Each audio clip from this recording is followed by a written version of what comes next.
Oi gente, hoje eu vou mostrar como ativar o Debug Mode no Sonic 3 Knuckles. Bora. Deixa eu abaixar o volume aqui. Aí quando eu entrar no jogo, eu vou aumentar. Aqui ó, vou deixar aí na tela o tanto que vocês têm que clicar para fazer o Debug Mode. Bora pro vídeo.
Pronto, galera, com essa...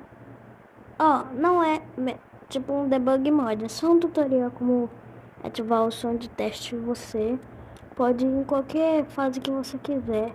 Eu vou em qualquer fase que eu quiser e vou deixar a gameplay com vocês.